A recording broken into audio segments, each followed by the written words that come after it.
So welcome back, Croeso nôl, to the second session of our Raymond Williams in China Symposium. I can see there were some questions that came in towards the latter stages of our discussion at the end of the last session. In the Q&A there from Hallie Deng, interesting questions. So we'll come back to those at the end of the session and continue our discussion in conclusion to this symposium, and keep those questions in mind. But do use the Q&A and the chat for comments. There have been some interesting discussions during the morning regarding Japanese and Chinese translations of the novels. So we move on. The next paper is related to the point I think I was making in conclusion in relation to Raymond Williams's own upbringing on the Wales-England border, because Dr. Shuli is going to talk on Raymond Williams's thought on rural culture. This is the title of a book, I think, that Dr. Shuli has written. Well, she's a lecturer teaching American and British literature for non-English major students in Qingdao University. And her research focuses in recent years on the interaction of Raymond Williams's thought with Chinese culture. So again, a very warm welcome to you, Shuli. If there is some problems, you can ask me to stop. And now I will go directly to my topic. My topic today is Raymond Williams' thought on rural culture. And I will present from three perspectives.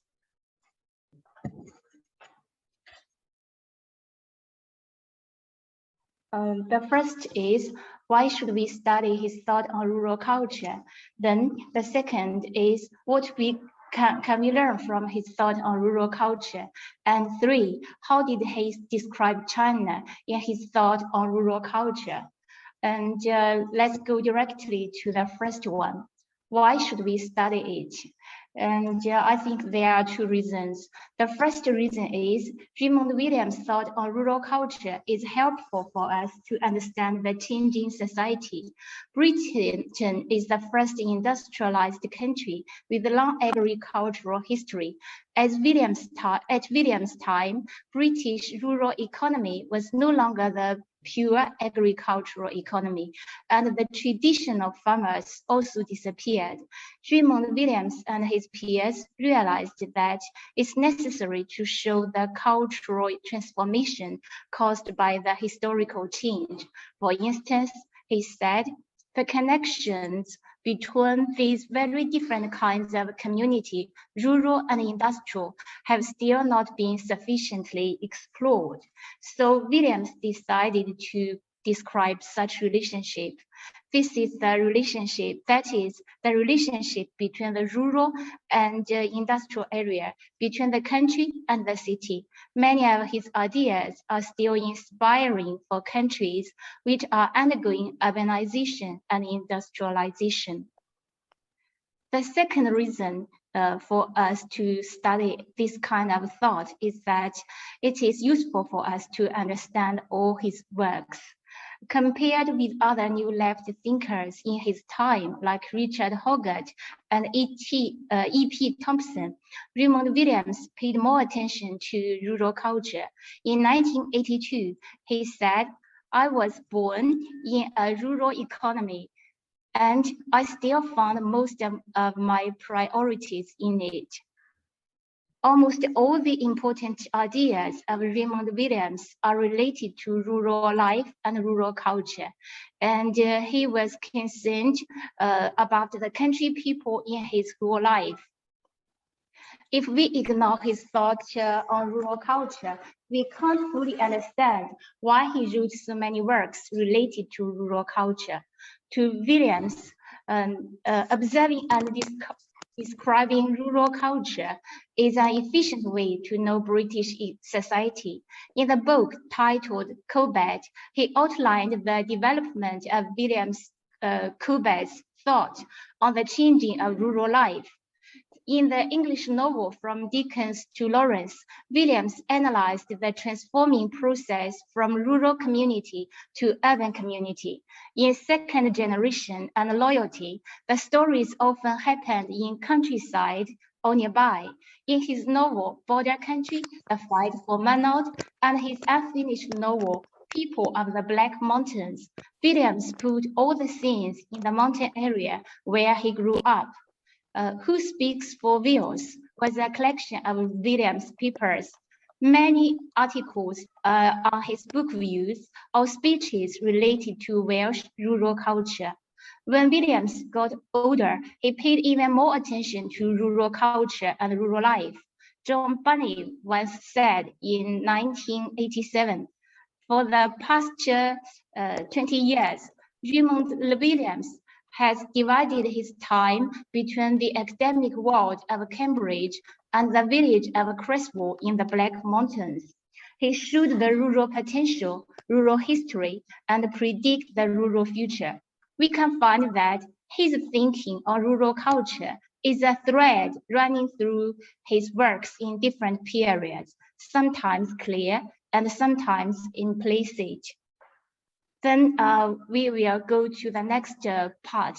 That is what can we learn from him, and I will discuss this point with the following keywords. And the first one is community. Just now, Shentaro asked us a question about the community. I did not speak because I want to discuss here.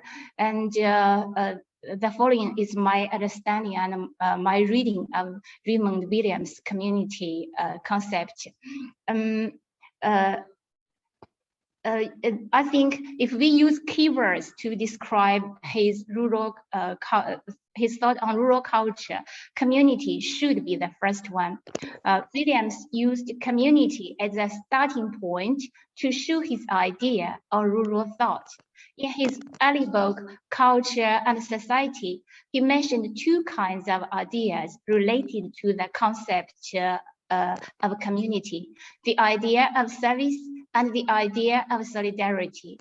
Yet, Williams found neither of them efficient.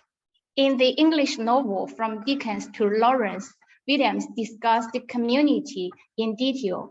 He realized that with the urban and the industrial civilization, the traditional community broke. Williams showed the process, and he said, most English novels from before Dickens are centered in rural communities. Therefore, in that book, he put Dickens at the beginning part of his criticism on English novel and tried to outline the changing process of rural community. And what Williams talked about more is a term, knowable community. And he said knowable community was becoming harder to sustain. Yet in his different articles, Williams tried to show the knowable community he was once in. And actually, I found he was a little bit nostalgic when he was telling the close human relationship in that kind of rural area. Williams repeatedly told readers that in his hometown, people greeted strangers. He also told us that neighbors collected money for his fee when he was accepted to university. When his father died, Williams said, somebody put potatoes outside his door without leaving name. And for his whole life, Williams never stopped thinking about community. And in my opinion, his community sometimes means a kind of close relationship between human beings. And he also thought that the traditional community is hard to sustain just because of urbanization and industrialization. If my understanding is different from yours, you can discuss or criticize, argue with me later. And now I will talk about another key word in his thought on rural culture, that is education. We all know that Williams has done a lot for the adult education, yet I will not focus on this. Instead, I will outline his ideas on education of some scholarship boys. This is actually mentioned not only by Williams, but also by some other new left thinkers like Richard Hoggart. Yet Williams' ideas are quite different. For Williams, education is often the way for rural students to get better life. In culture and society, he said, education for the ordinary people was a ladder. And in his novels, Williams repeatedly told stories of boys who climbed the ladder, left villages, and become elites in cities. For instance, the young man named Matthew in Border Country, and Gwen in a novel named Loyalty. But Williams also pointed out the shortcoming of the ladder concept. That is, this ladder could merely be used by certain individuals. To be exact, some scholarship boys, most rural laborers could not climb the ladder successfully. He said, William once said, any reckoning, the ladder will never do. It is the product of a divided society and will fall with it. To Williams, education should be helpful to all the rural people, not just a small number of scholarship boys. So I think this is really a wonderful idea. And what made Williams' idea most impressive is that he realized the ladder. Realized that the ladder idea has produced a real conflict of values within the working class itself. He paid enough attention to those who had climbed the education ladder and got better social status. According to Williams' description, such people would easily get confused after they were put in a quite different cultural atmosphere. Matthew in Border Country, Gwen in Loyalty are such people. No matter they were in villages or in towns, they were marginal and suffered great spiritual crises. Among the new left thinkers, Williams was the one who cared most of such intellectuals coming from rural community. Now, let's analyze his idea on rural ecology. He drew people's attention to the ecological problem in rural area. He said there's intense and often angry opposition to such effects as straw burning and crop spree drift, which have markedly increased. He found the conflicts between the country and the city in ecological affairs. In the fight for manhood, people decided to develop a village for commercial purpose. The pure and natural water would be bottled and taken away for city customers. Some natives got angry, but they worried that the ecological system would be harmed. Williams did not think the modern industry should be blamed. In an article titled Socialism and Ecology, he criticized those who considered industry destructive or those who missed the pre-industry era. He said both agriculture and industry could bring disasters to ecology. He hoped diverse economy could ease the problem, and he believed that green socialism would be effective. Now let's talk about his comment on the pastoral and counter-pastoral.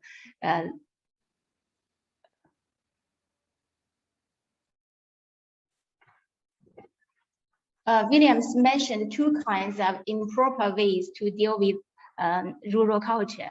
One is to idealize it, and another one is to depreciate it. Raymond Williams criticized both, especially the former one. And here I borrowed Williams' own words.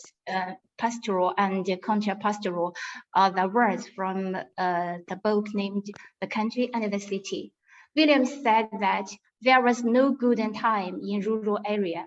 The literary tradition was selective, and pastoral life was also selective image. According to Williams, although urbanization in Britain had already been finished, many people still missed country life and therefore considered industry disruptive. This was motivated by people's psychological resistance to industry. He said, the attachment was one of instinct. The originating emotion was simply recoil from the very different social ideals of the rising industrialism.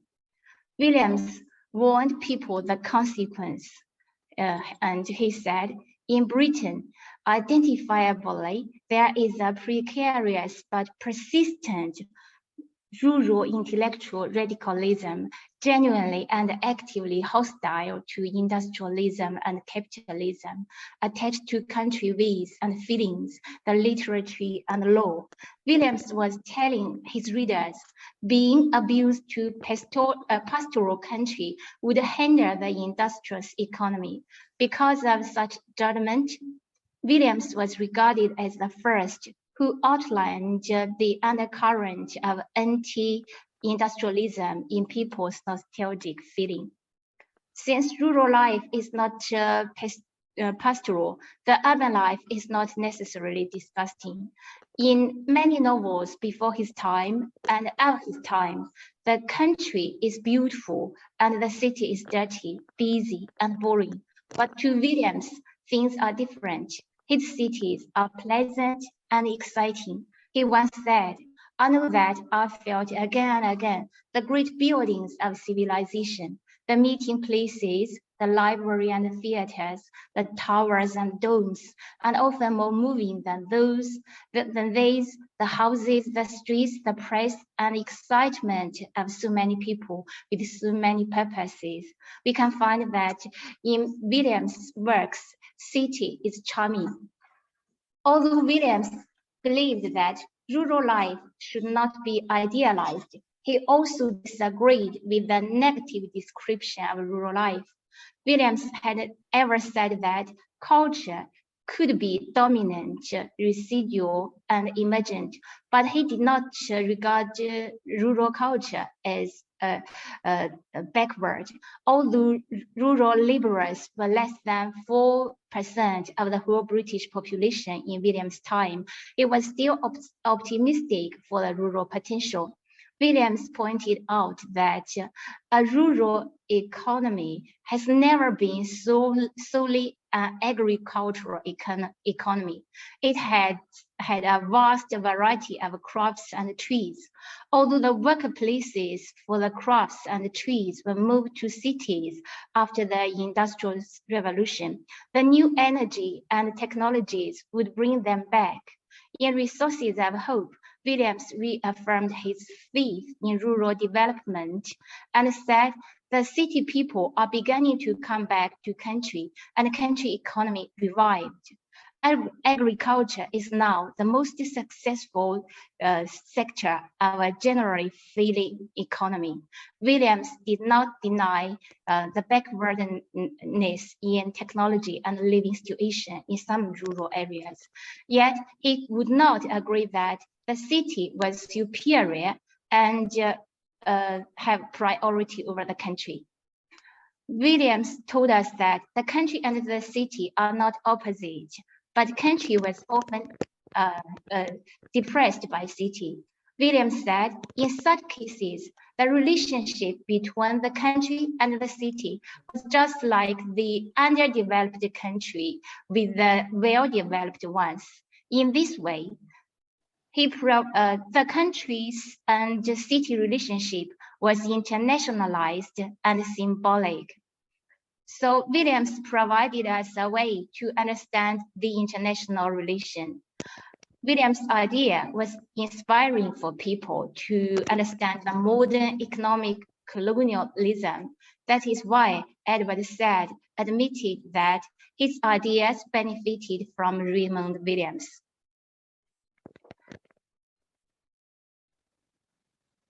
Now let's come to the third part. How did Raymond Williams describe China in his thought on rural culture? And I will discuss it on according to 3 points.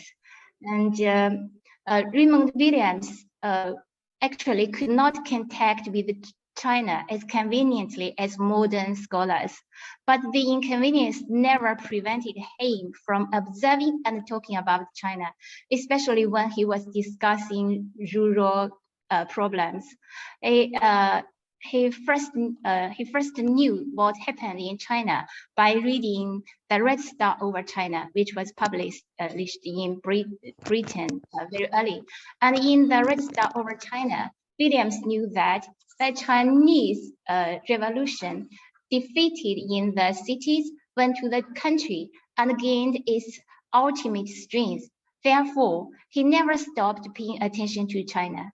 Williams showed his eagerness to China by saying the following words. He said, "I have listened to experts just back from China with interest, but with only partial understanding." For Williams, China is a country which can provide supporting evidences for his theory, and a country with its own original theory, and also a country full of hope and wisdom. Now let's go directly to the first one, and we will begin from the first idea. I will just list some examples why we say Raymond Williams regarded China as a country which can support his ideas, and of course providing inspiring literary theory. The first idea, pleasing landscape is not real. This is Williams' idea, and actually Williams believed that landscape is especially pleasing landscape is not real. It is created by artists. An artist can select what happened, what appeared in his works. And then Williams found his idea could be proved by the facts in China, in some countries like China. So he said, in Egypt, in Mesopotamia, and in China, landscapes were designed. And also Williams was against the idea of idiocy of rural life. Williams realized that even some socialists at his time would use such terms, and such people would speak of the progressive character of capitalism, and they would talk about rural people with contempt. And then Williams said, until the present socialist revolutions of China and Cuba, this reflex was habitual among the metropolitan socialists of Europe. And in the famous Chinese phrase about world revolution, the countryside was surrounding the cities. Thus, the rural idiots and the barbarian and semi-barbarians have been, for the last 40 years, the main revolution force in the world. Actually, these are the original words of Raymond Williams. And now I will talk about his original idea. And just now I found that in our discussion of area, somebody asked a question on alignment and commitment. Actually, when Williams discussed this question, he also borrowed sentences from China, especially from Mao Zedong. And Williams found that Chinese communists were very original and creative. He was especially impressed by Mao Zedong's thought, especially his thought on how to deal with the relationship between the country and the city. He found supporting facts in Chinese Revolution and was quite interested in the policy of the country surrounding the city. Because of Mao Zedong's creative policy on dealing with the country-city relationship, he was respectful to Mao Zedong's thoughts extremely. And in Marxism and literature, we can read such kind of sentences. Williams discussed in that book people's argument about alignment and commitment. He suggested that we should learn from Mao Zedong's idea, and he said, the crisis thus provoked in Marxist thought is still evidently unresolved. This unresolved problem is just now we said alignment and commitment. Then Williams said, it was useful after such an experience to find Mao Zedong thing. To be specific, what Mao Zedong impressed Williams most was his idea of integration, not only his integration of writers into popular life, but a move beyond the idea of the specialist writer to new kinds of popular, including collaborative writing. When Williams realized that in Britain, there was a break between rural and urban culture. He tried to fill in the gap, and he found Mao Zedong was doing the same thing. Mao Zedong hoped that writers could come to the common people and be one of them, and the urban writers should write about and for the farmers. To some extent, the two great thinkers shared shared the same way of thinking. And then I will go to the third one, and how Williams regarded China as a country full of hope. In his novel titled Loyalty, some socialists got very happy because they received good news from China. And they said, it's for China. Yeah, Zhou said, the two red armies will link up. It will turn the history of the world. And Williams supported Chinese people's choice. He said, when I look at the history of the Chinese, the Cuban, and the Vietnamese revolutions, I felt a basic solidarity, not merely with their aims, but their methods. After the founding of New China, Williams showed his support in different cases. He told the Western readers, it's necessary, of course, to oppose absolutely all those who wish to destroy or threaten the Soviet state and its allies, or socialist China, or the new revolution states. Of course, Williams' interest in China is not limited in rural culture or rural area. He also kept close observation on Chinese diplomatic policy and Chinese cultural characteristics. He described some typical factors in Chinese culture. He shared with readers his thinking after he watched a BBC program named Tuesday Documentary, Ping Pong in Peking. According to Williams' comments, this program put the rural and urban factors in China together. Because of this program, Williams knew better how Chinese people were attempting to abolish the divisions between intellectual work, between town and country. In general, starting from reading The Red Star over China, Raymond Williams was concerned about China and Chinese theory, in which rural people were highly valued, and then his interest in China was extended to all the Chinese factors. To those Western readers who did not know China much, Williams' work showed them an active, innovative, China with brilliant history, hardworking people in cities and in villages. In China this year, we have just celebrated the centenary of Chinese Communist Party. And then right in the same year, we are all here to have the centennial symposium for Raymond Williams. I don't think it's just a coincidence. I think there must be a close relationship between Williams and China. And I think this is also the very reason why Raymond Williams' ideas on rural culture, as well as in other fields, so popular in China. That's all for my presentation. Thank you all for your listening. And Zhou, if you have any opinions, welcome. Oh, can I be heard just now? Yes, absolutely. I could hear it all. Yeah. And the Thank slides, you very much. Yeah, thank you. the slides worked fine as well. So absolutely fine.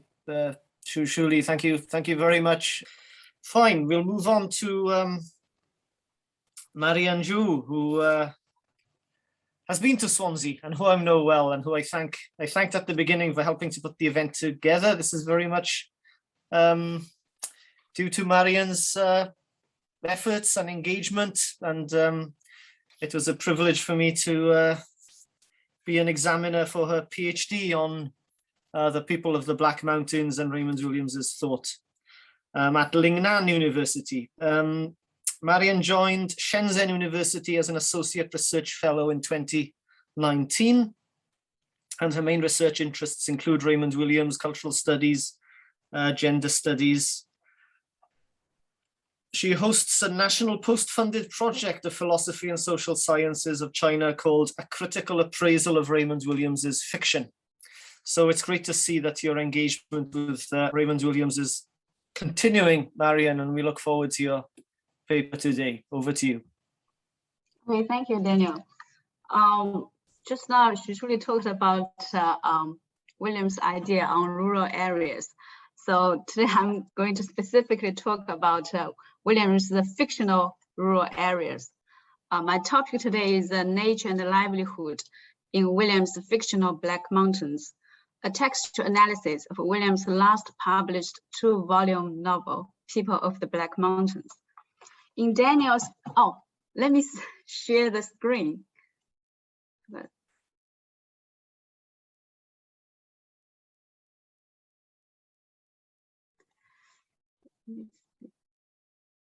Can you see the screen? Daniel, can you see it? Yeah, it just appeared. Yeah, that's fine. Great. That's great. Nature and livelihood in Williams' fictional Black Mountains. In Daniel's famous edited book, Who Speaks for Wealth, Nation, Culture, Identity, he traces Raymond Williams' affectionate engagement in and intense connection with wealth all the way through his cultural and critical theorization to his fictional writings. Williams' fiction especially contributes to his Welshness, as every single one of his fictional productions refers heavily to the Welsh landscape, Welsh people, Welsh community, and to Welsh cultural life. All the protagonists of Williams' novels are of Welsh origin, and as Dr. Shuli said, they are scholarship boys. Despite the fact that they would leave home for study and work outside their native community, Williams' novels form a major part of his efforts to construct the Welsh identity by writing about its people, and more importantly, through positing the geographically and economically marginalized areas of Wales, like Black Mountains, at the center of his creative writing. Leaving his Welsh community and settling himself in the British academic world means elevation in social position for Williams. Yet he has a very strong sense of having his own people behind him, and the childhood experiences in the Welsh border shape his ideas and writings. Since he candidly declares that I can only say for myself that I have never felt my own mobility in terms of a rise in the social scale. And certainly I have never felt that I wanted to go on climbing, resentful of old barriers in my way. Where else is there to go but into my own life? So this paper is devoted especially to exploring how the native land, primarily Black Mountains, lived and represented in the local people's mind and bodies in his ambitious epic novel, People of the Black Mountains. People of the Black Mountains was intended to be a trilogy, which is comprised of a variety of stories about different people in different periods of Black Mountains, ranging from the far ancient age to the present, and probably projecting even to the future. But sadly, Williams was only able to finish the first two novels before his untimely death in 1988. One of the most powerful concepts of nature is to see it as one without any human intervention and excluding everything that is human. Since the 18th century, nature has meant the countryside, the unspoiled places, plants and creatures other than man. The use is especially current in contrast between town and country. Nature is what man has not made, though if he made it long enough ago, a hedgerow or a desert, it will usually be included as natural. Hence, Williams is very much aware of the romantic mystification of nature or countryside, and in spite of his love for the rural scenery himself, he takes great care not to follow the same fantasy, to reduce the natural landscape of the countryside to a retreat, a refuge, or an Arcadia against exploitation by agrarian and industrial capitalism. For Williams, it is natural for people to intervene in nature and reshape its form.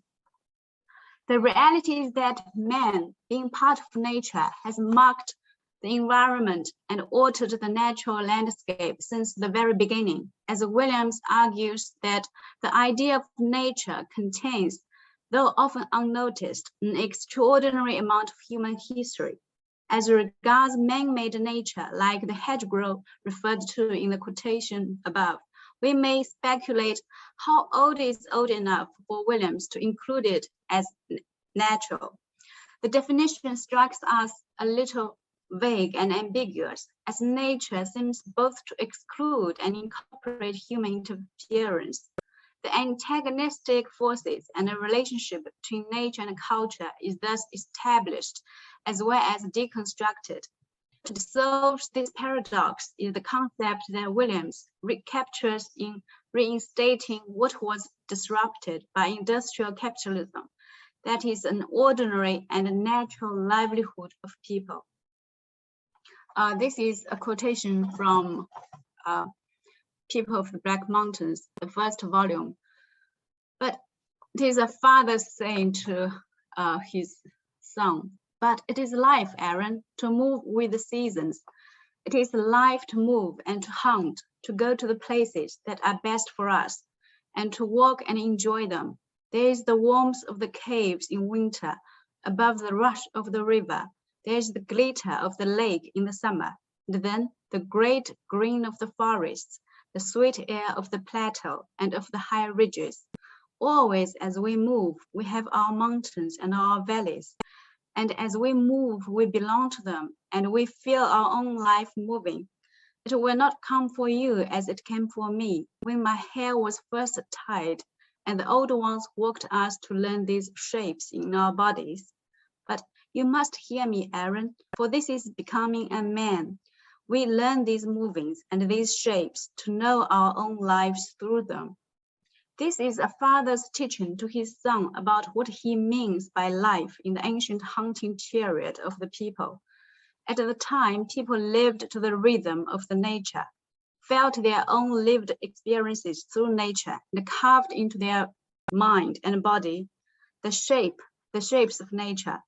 The human body and the shapes of the mountains engraved themselves into each other, and that was the process of growing up and becoming a man. So here, nature is not just a geographical space where the people live, or a backdrop in which the people conduct their activities.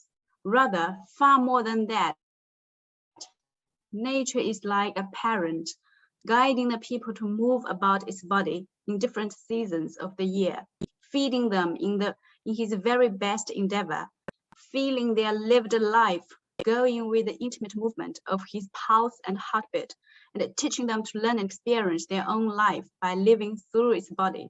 It is a kind of symbiosis with the people living through the experience of the mountains and the natural element living in the people. The images of identifying the shape of the mountains with the human body is most perspicuous and evocative in the opening remarks of the novel, where Williams likens the shape of the Black Mountains to a human hand. Like this, see this layered sandstone in the short mountain grass. Place your right hand on its palm downward. See where the summer sun rises and where it stands at noon. Direct your index finger midway between them. Spread your finger not widely. You now hold this place in your hand. The 6 rivers rise in the plateau towards your wrist. The river flows at the outside edge of your thumb.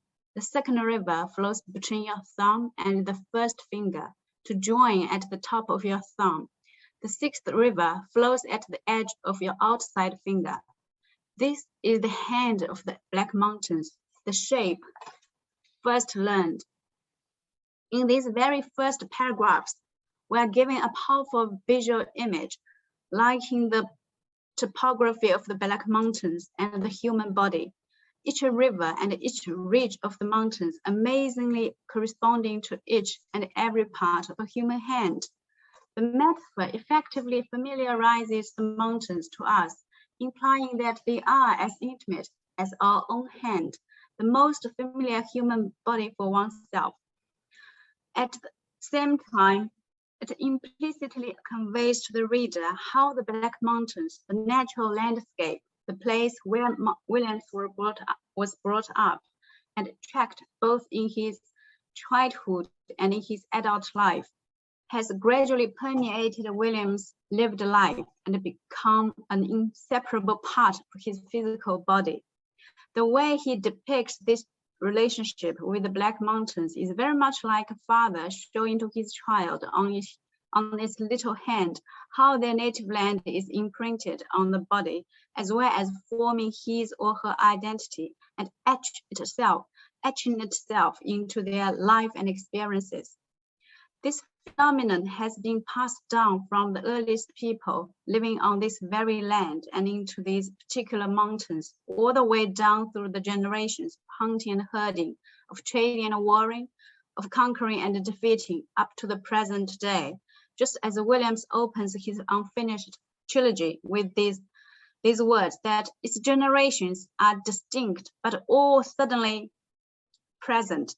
It is just as Aaron's father tells him that the people learn the shapes of the mountains through their own body. Spread your fingers not widely. You now hold this place in your hand is a perfect example of this recurrent metaphor that informs other sequences in the narrative.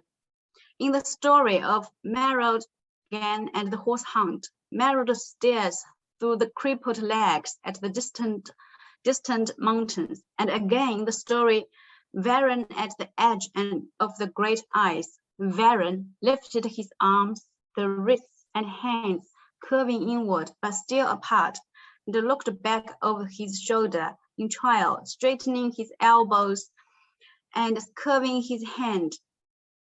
And now Matten could see the shape. There were 2 great arms of ice, and within the arms, but the hands not joined, were ridges of Black Mountains. The Black Mountains, the native landscape, the natural father, is thus impinging on the life of the people through their physical bodies. For Williams, until the traces of human life are extended, the history is only a history of earth.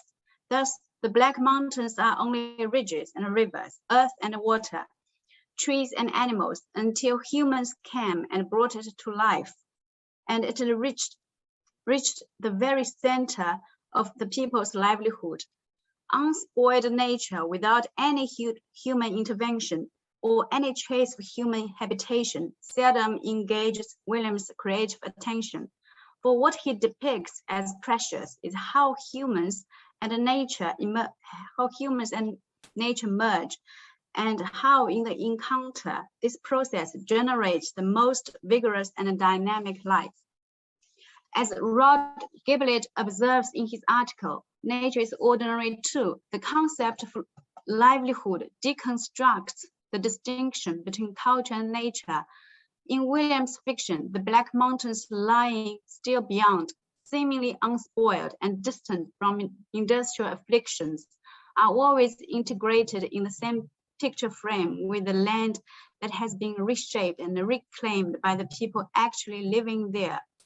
As Williams writes, if lives and places were being seriously sought, a powerful attachment to lives and to places was entirely demanded, for only the breath of the place, its wind and its mouth stirred the models into life.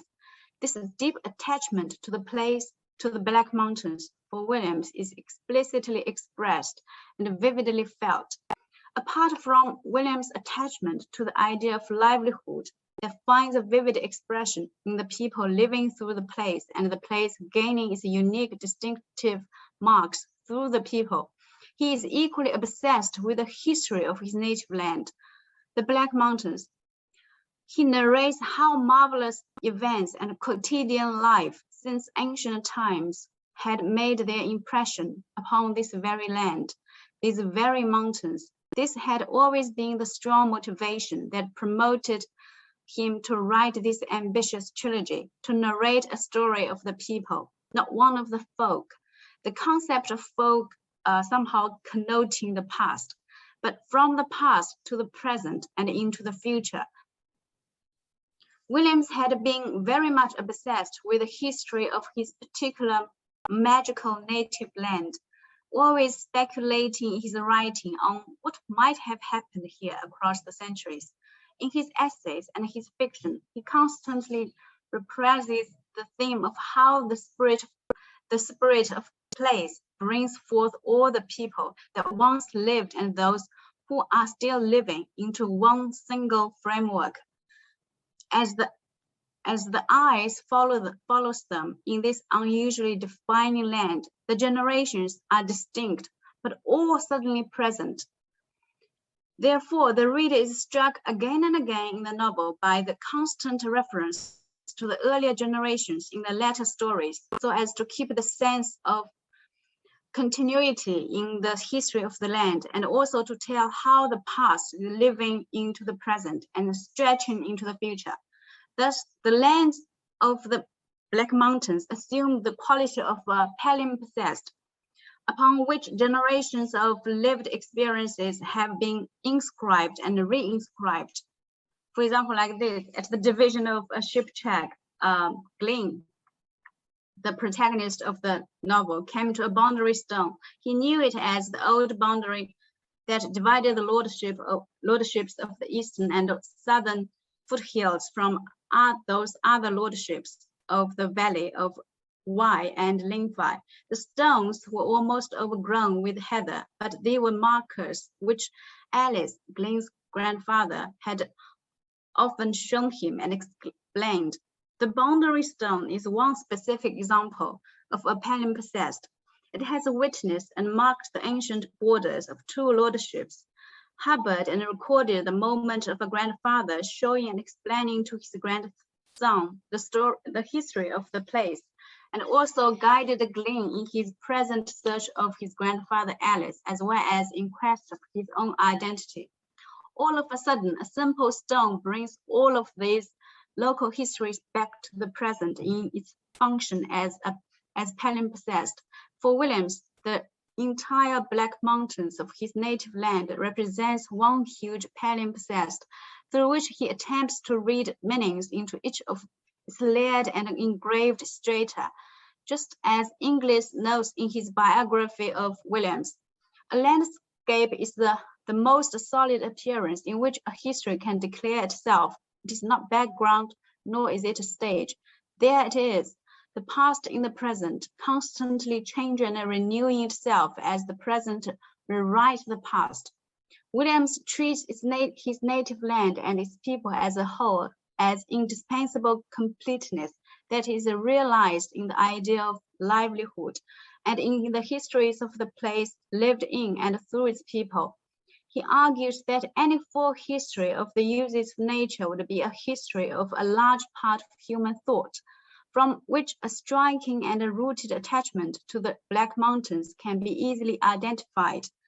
The Black Mountains, as an environment of human habitation, stands not only as a testimony of the bravery and resilience of people, but more importantly, as a nurturer, producing life and force, infusing people with strength and power, and healing people in body and mind. The maternal personification of the Black Mountains is also noted in this novel series, with a legend related to the Iron Age. It tells how, in order to get the metal, the new men were ripping the skin of Mother Earth. They were breaking the bones of the new and burning them, which is what the older generation in this episode interpret as the cause of earthquakes. This perception corresponds to a considerable extent to William's attitude towards nature, as he notes that we should never understand this if we fail to remember that we are ourselves part of nature, and that what is involved in this mastery and conquest is going to have its effects on us. We cannot just arrive and depart as a foreign conqueror. Therefore, what Williams sees in his projection is to produce a new social and natural order via the concept and practice of livelihood. The way to achieve it is not through political and international efforts at the higher level, but is rooted in the majority interests and in their indispensable livelihood of all the people in society. That will be all about my presentation. But before finishing it, I would like to mention a little bit about the significance of studying Raymond Williams' fiction. In light of D.H. Lawrence's dictum, never trust the artist, trust the tale, Tony Pinkney rewrites it as never trust Marxism and literature, trust the volunteers. The Volunteer is another important novel by Williams. Literally, what Pinkney means here is that Williams' fiction reveals a lot more about the author and his ideas than his critical writings. Likewise, in the Japan session of this centenary symposium last Friday, Guy Smith concludes his speech by saying that Raymond Williams is more a Charles Dickens than a Karl Marx. We can see how much importance has been already attached to Williams' fiction by British scholars.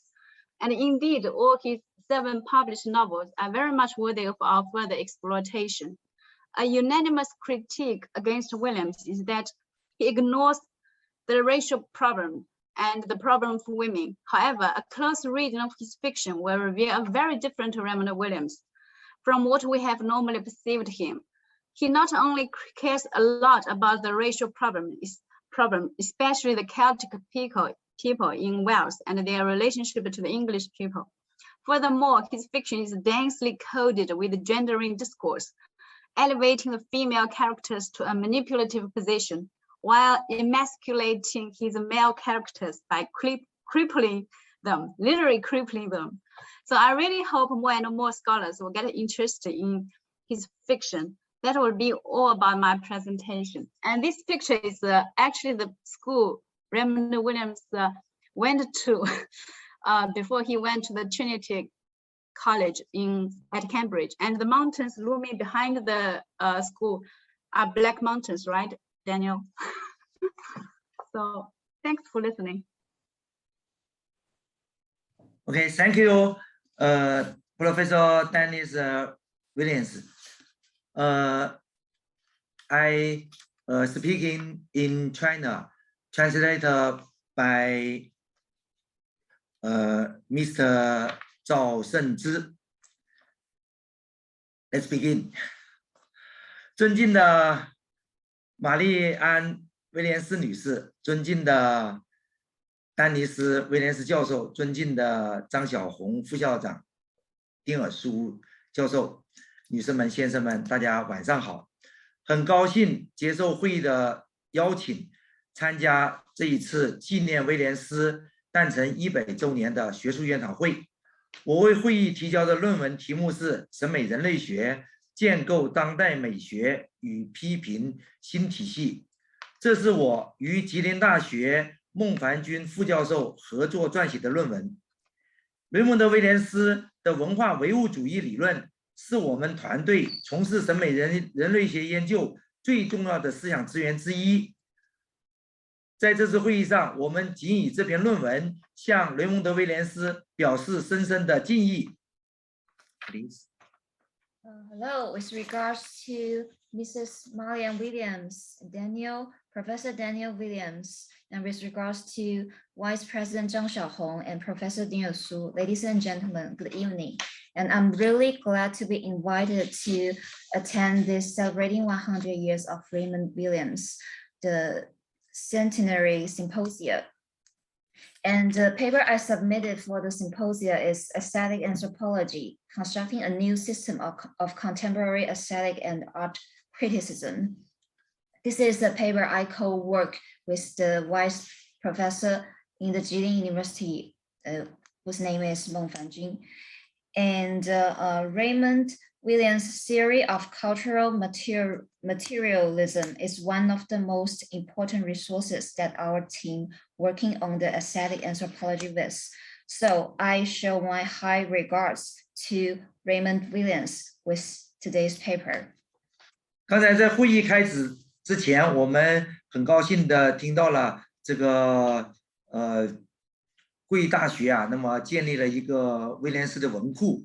那么我希望啊，那么我们浙江大学的马克思主义美学研究中心呢，今后能够和贵学校呢能够很好的合作，在威廉斯的研究方面能够进一步的加强合作，为威廉斯在中国能够更好的传播和发展贡献我们的力量。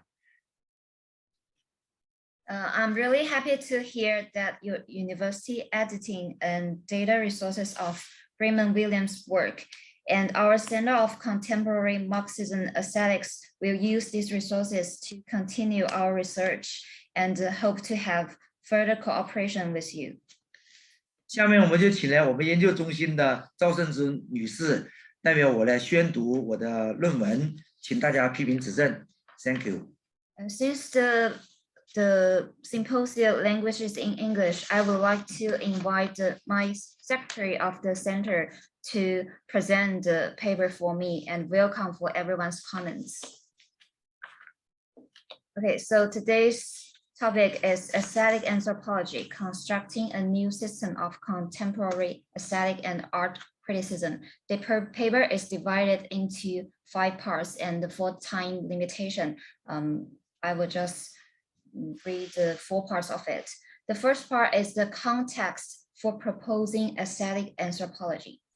The pervasiveness of consumerism, internet plus, globalization, and excessive entertainment is having impact on everyday discipline, causing steadily growing obstruction with which scholars must cope. Aesthetics is among those disciplines confronting this fourfold complex problem. Consumerism brings beauty and artwork into everyday life in the form of commodities. The ubiquity of cultural object imagery is becoming an important subject for aesthetic research, moving beyond the previous interest in fine art and the niche social culture. The internet-based dissemination of knowledge and aesthetic emotions makes it possible for aesthetics, a traditionally philosophical, humanistic discipline, to become cross-disciplinary, integrating humanities and social science, even natural science in complex ways. Amid conflicts and reconciliation between globalization and anti-globalization, the latest aesthetic experience belonging to the common people remains the main dynamic power in the generation of aesthetic cognition and emotion. The constant collision between local aesthetic experience and global aesthetic emotional unity highlights the regular inclinations that dominate the aesthetic emotion of Earth's daughters. Excessive entertainment places new fetters of everyday aesthetics on humans who are deprived of fetter-breaking capacity as they immerse themselves in sensory pleasure.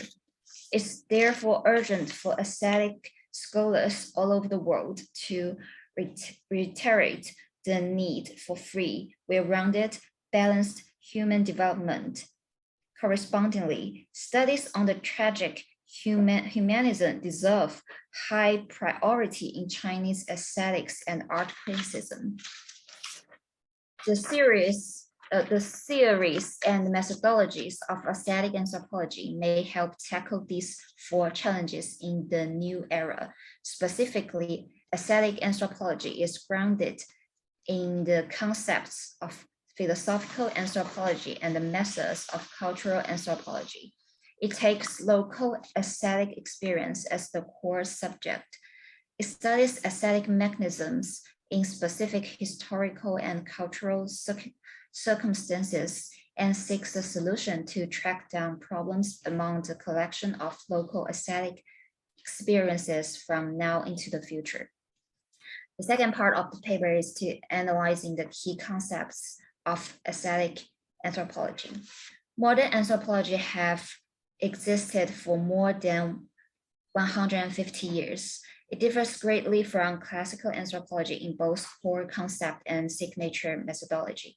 In this section, we present a rundown of core issues to consider when constructing the new system of aesthetics and art criticism based on the combination of differences in concept and methodology. These core issues constitute the primary aesthetic differences between modern and classical anthropology. Modern anthropology is characterized by the pursuit of objective scientific concepts and empirical research in the field, both of which serve to identify the material foundation and social historical traditions of the human spiritual world. That is to elaborately depict local aesthetic experience and aesthetic institution. In a sense, however, aesthetic anthropology has followed the value orientation and behavioral patterns of classical anthropology, adopting the humanistic ideals of the latter. In the space-time continuum, aesthetic anthropology refers to the past, the present, and the future simultaneously. It represents a commemoration of the past, a pursuit and respect of utopian ideals, and an action for the present. Built on the past, aesthetic anthropology has also improved upon the past. In a nutshell, aesthetic anthropology is based on empirical evidence, while its value orientation is humanistic. 3 aspects may introduce the core issue and key concepts of aesthetic anthropology. The first aspect is the field, the very space within local experience and dominant culture interact. Field investigation is an iconic method used in modern anthropology. However, anthropologists have yet to provide an ontological definition of field. Therefore, what is field is the first question posed in anthropology and aesthetic anthropology, a necessary and unavoidable question for the establishment of either discipline. In anthropology, field is considered a natural, self-evident space, a space beyond our living where field investigation is conducted. From an everyday perspective, this definition presents no error of principle, given the need to construct a discipline. If the concept of field has not undergone ontological construction and dialectical interpretation, and if field has neither a summary of its universality in the broadest sense, nor an analysis of its speciality in the most specific sense, then it cannot serve as a first cornerstone for either anthropology or aesthetic anthropology to become a rigorous discipline. This lack is clearly unacceptable. Given the spatial traits of field research in the past, we may offer both a closed and an open definition of field. Both definitions represent a summary of physical experiences and must be conceptualized metaphysically. As the first space to generate original human experience, field is primitive, simple, and relative. It also is the very space wherein local experience and dominant culture interact with each other. All field research seeks to obtain original experience as its first aim, as such experience is the liveliest and simplest for human sensation and cognition to comprehend. As we analyze the dialectical relationship between local experience and dominant culture, we explored the ontological meaning of the field. In the primitive space, local experience is not only considered to be the knowledge, emotion, tradition, and institution of a barren land, but also essentially to include communication with and infiltration into dominant culture.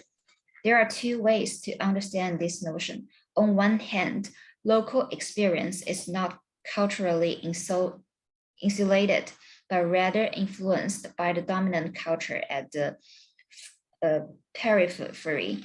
Ripples of this peripheral influence reach to the dominant culture, causing new influence. Such is the interaction between local experience and dominant culture. In From the Soil, The Foundation of Chinese Society by Xiao Tongfei, the elderly politics is not a primitive cultural phenomenon in a feudal rural institution. Instead, it's a specific form of Confucian culture like governance with the power of virtue or government as parents in rural political structure. Cultural concepts found in places of dominant culture and in rural institutions are like two same seeds of thought, one planted in the royal court and the other in the countryside. The differences in environment leads to the differences in presentation. This was demonstrated in a case in our field research. In a local performance gathering at Fulitown, Yangshuo County, Guangxi Zhuang Autonomous Region, there was both reference to mainstream political ideology, commodity economy, plus the local culture, which is the main way of telling cultural stories among the Zhuang nationality. The local tales of filial piety and the value system of mainstream political ideology were seamlessly knitted into one during the local performance. On the other hand, indigenous cultures in South America or Africa are entirely strange, if not marginal to Westerners. Indigenous local experience seem unrelated to mainstream Western culture, but at the moment it is observed and chronicled, it becomes a component of and a reference frame for the mainstream culture. That is to say, being local is related to being global and dominant. If there's nothing global, there's nothing local. For instance, the law of proximity and the law of similarity seems to be basic patterns of savage mind, but how can there be any such pattern without the comparison frames of experimental thinking and modern categorical thinking? Therefore, local experience and dominant culture coexisted and communication between them occurs in the field. Based on discussion above, we believe that although field is home to hosts of primitive and simple human experience, it's the very place in which local experience and the dominant culture are communicated in a relatively mobile field culture. Field is not a fixed closed off space, but a moving system of spatial coordinates. From a theoretical point of view, it's necessary to attach a contemporary meaning to this mobile field. Field is not only the peripheral area of the third world or a forsaken Asian village, but exists in every nook and cranny of our modern life. In geographical spaces like residential areas, hospitals, schools, cinemas, and malls, and in special geographical spaces of humanistic interest. These are the basic feature of field. Any place that offers primitive experience, any place that offers conflict or communication between local experience and dominant culture, and any modern geographical space that is primitive, simple, and relatively mobile. The understanding of field has undergone an ontological transition from a specific wilderness to the modern mobile field concept. Mobile field, which we proposed as an ontological assumption, has historical support of anthropology from 1979 to 1995. Xiao Tongfei proposed the juxtaposition of sociological and ethnology and anthropology, during which the three disciplines regained vitality in China. Fei proposed the need to develop this trial of studies in a cross-disciplinary, feeling and concerted way. In fact, the closed-off concept of field to which we previously referred is similar to the subject of ethnological studies. The open concept of the field is similar to the subject of sociology studies. Alongside ontological pursuit of the definition of field, the subject of aesthetics anthropology extends to every part of the society. The untouched ethnic space as well as the unique urban space. Therefore, combining the disciplines avoids the mistake of studying only the ethnic minority or the wild for aesthetic anthropology. Clarification is also made in the local experience of aesthetic anthropology by studying spatial location and spatial range. There is an additional need, however, to clarify the specifics of local experience, including material life of daily necessity and cultural life like arts, traditions, and institutions. Once a researcher refines aesthetic experience by collecting and interpreting local experience, the subject of aesthetic anthropology obtains a firmer, stronger foothold. For example, the continuous field investigation on contemporary Chinese films conducted by Professor Wang's team at Zhejiang University. And 最后一段念念就完了，是吧？最后那个一个这个台词最后念不完了，最后就是Okay, and sorry for time limitation. I will just jump to the last part of the essay. And if you, any of you have interest in this paper, you can ask us and we can send it to you. And the last part of the paper is reflections on aesthetic anthropology. The first is the theoretically aesthetic anthropology and art criticism are similar. However, differences remain, mainly in that the research subject of aesthetic anthropology is active aesthetic experience rather than material artwork. Therefore, aesthetic meaning flows amid multiple contexts and form the object of aesthetic anthropological research. Thus, the discipline is obviously contemporary. Aesthetic anthropology has the systematic structure of aesthetic theory, boasts metaphysical critical thinking, and features the completeness, system, and the unity of ontology, methodology, and value theory. Art criticism is the application of aesthetic and philosophical theory with stress placed on theories that are critical, practical, and guide the future.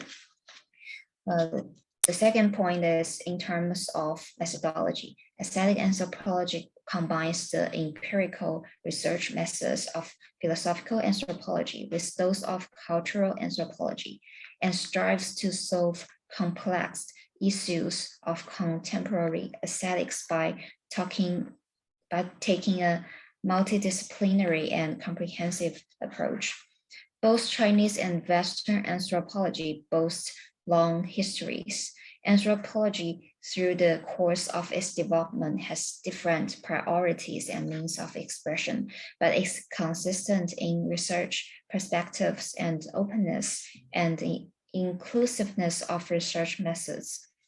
In the internet era, aesthetic anthropology has become a system open to any research on humanities' aesthetic issues, so there are enough academic resources to solve complex issues in contemporary aesthetics. The third point is there is a prejudicial view that aesthetic anthropology can only study the aesthetic culture of ethnic minorities and cannot study the complex problems of contemporary aesthetics, which we believe is a slightly biased misunderstanding of this discipline. With our metaphysical arguments of field, we have opened up more space for research.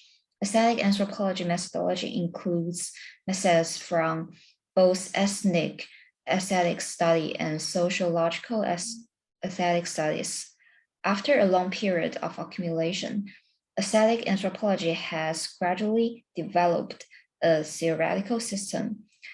Through ontological construction and the reflection methodology, we are basically able to solve the aforementioned four complex problems of our times.